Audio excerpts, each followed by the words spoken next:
Hammaga assalomu alaykum. Tak, iMindagi paketimizni rivojlantirmoqchiman. Hozirgi kunida menda mana 52 terahash ishlayapti. Bu bulut mining va shuni men sложный protsent o'zi yo'q bo'ldi, chunki men tezlikni sotib olyapman. Ya'ni bulut miningda Amerika Qo'shma Shtatlarida joylashgan katta yirik kripto mining firmada tezlik terahashni sotib olyapman. Ya'ni ASIC u yerda turadi, terahashim mana shu yerda ishlaydi.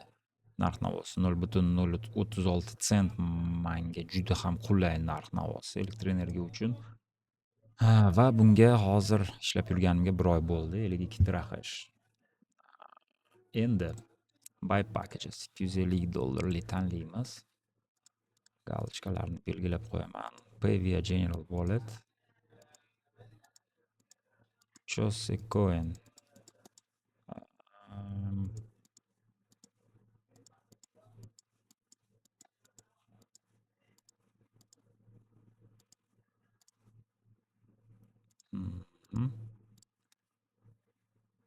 Okay, are you sure you want to pay $250 for package via General Wallet? Tak, bitta joyga tushunmayapman, chunki bitta hamyonimda USDT turibdi, ikkinchi hamyonimda Bitcoin turibdi. Ikkalasini ham bir-biriga qo'shilib to'lasa bo'ladi deb o'ylaganman. Qani confirm bosamiz. Email confirmation, the confirm package purchase please do you get. Xullas, pochtaga xat bordi. Pochtada tasdiqlashimiz kerak. Qani pochtani tekshiramiz. Confirm purchase. Xo'p.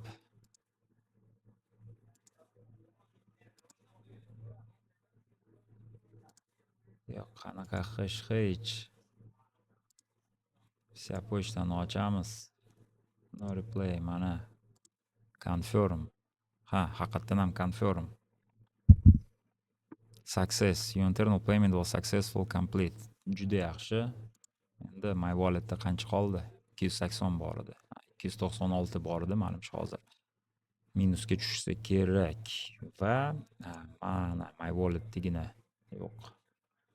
My packagesni ochamiz.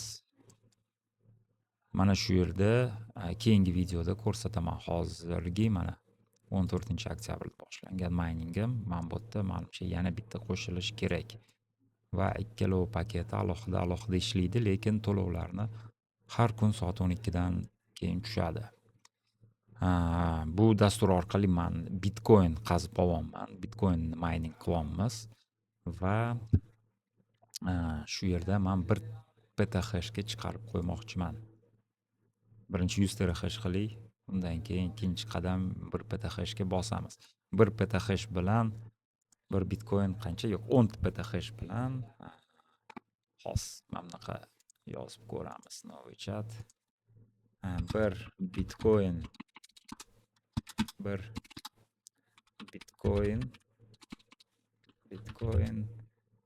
10 petahash bilan qancha vaqt davomida qaziydi? Qani? Bu savolga javob berish juda qiyin, chunki Bitcoin qazib olish mining vaqtida ta'sir qiluvchi bir nechta o'zgaruvchan omillar mavjud. 10 petahash tezlikda bir Bitcoin qazish uchun ketadigan vaqt asosan quyidagilarga bog'liq. Hozirgi global hash rate, hozirgi qiyinchilik, blok mukofoti va hokazo. Taxminiy hisoblash, tak. Mana har xil tablitsalarni beryapti bizga. Sizning 10 petahash quvvatingiz bilan agar siz katta mining havuziga qo'shilsangiz, 1 Bitcoinni qazish vaqti hozirgi qiyinchilik darajasi, blok mukofoti va global hash rate'iga qarab bir nechta oydan, 1 yildan ko'proq vaqtgacha cho'zilishi mumkin. Sizga aniqroq raqamlar kerak bo'lsa, Bitcoin mining kalkulyatoridan foydalanishni tavsiya qilaman. U yerda siz 10 petahash quvvatini kiritib, hozirgi tarmoq baribir menga muddat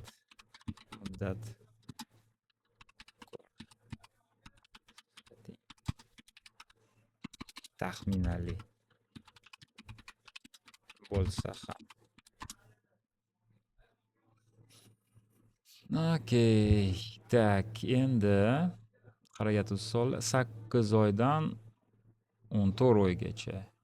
Aha. 8 oy. Ha, 14 10 PTH bilan. Demak, 1 PTH bilan 8 yil. 8 yil bir Bitcoin yig'iladi. Eslatma, yuqoridagi hovuzda qazish muddati bu sizning 10 PTH usulingiz bilan o'rtacha kunlik BTC miqdori topib 1 BTC yig'ish uchun ketadigan vaqt hisoblandi. Tushunarli. Tushunarli. 10 PTH bilan 8 oydan 14 oygacha muddatga 1 Bitcoin yig'iladi. Ungacha 1 Bitcoin narxi menimcha $1 million ga borish ehtimoli bor, ammo uni hech kim bilmaydi. Xullas, okey. Haliyam yetishmadimi? Обновлениеda bo'lsa kerak. Mayli, kutamiz. Navbatdagi videoda natijani ko'rsataman. Video manfaatli bo'lsa, bitta layk, savollar izohga.